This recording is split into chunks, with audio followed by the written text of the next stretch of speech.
From the News Channel 5 Network, this is Inside Politics. Hello, everyone. I'm News Channel 5's political analyst, Pat Nolan. Welcome to Inside Politics. Nashville is frequently described in the news these days as a city on the rise. That doesn't include just Nashville and Davidson County.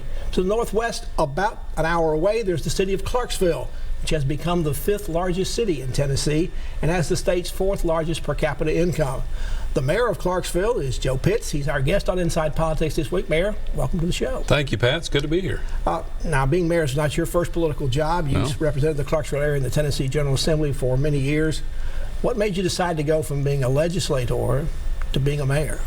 Well, 12 years in the legislature, that's a lifetime. That was enough. And indeed, it was enough. I enjoyed my opportunity to serve in the General Assembly, but it was time to do something else. And I didn't retire with the intent to run for mayor because I announced my retirement in May of 17. So, but it was just time. What's been your biggest adjustment from being a legislator where you deal with bills and laws to being a mayor where you deal with a lot of hands-on things to run city government? Well, as a legislator, you know that you're not in charge of anything. But as mayor, you're the chief executive of the city. So 1,000 decisions all at the same time in a given day, $500 million plus budget. So, you know, you're where the buck stops, literally. Now, it's a little unusual in Clarksville. You still have some legislative duties. You are mayor in a separate office, but you still have a vote on the council. Right. Is that both good and bad? Well, it could be.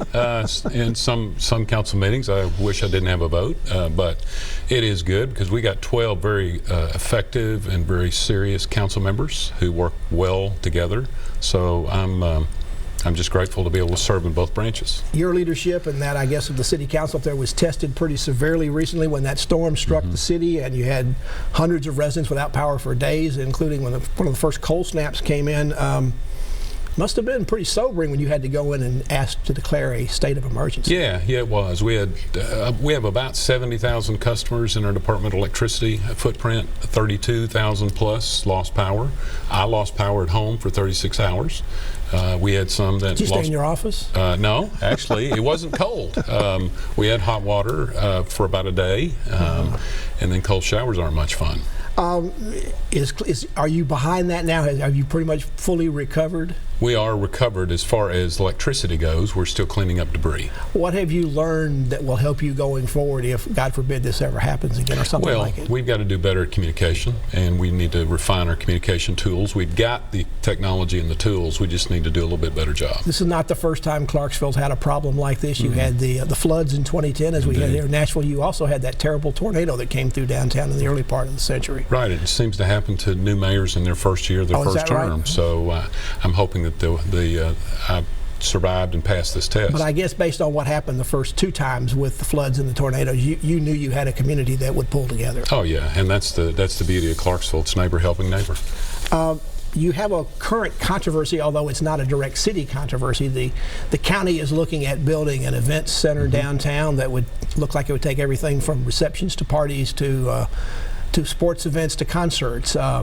It seems it's passed in the Montgomery County Quarterly Court, the council there, but there's efforts to try to stop it. What are your thoughts? Are you for this facility? Oh, absolutely. I think it's a great project, and I'm 100% behind it. I appreciate Mayor Durrett, county mayor, moving it forward. He could teach a class on how to sell a project to the community. The community, I think, is solidly behind it. There's just a few folks who want to put it to referendum. They have to get how many signatures? 100,000 voter signatures on a petition, is that right? You know, I don't know if it's 100,000. There's some number out there. It's somewhere between 20. If they get that many, that would then, you have an election. Would it be a special election, or would it be held with one of the other elections next year? I think they're looking at March of next year, which would coincide with the local primary. And also the presidential preference primary. Exactly. Too. The Predators are involved in this, the part of the Predators that operates the arena here.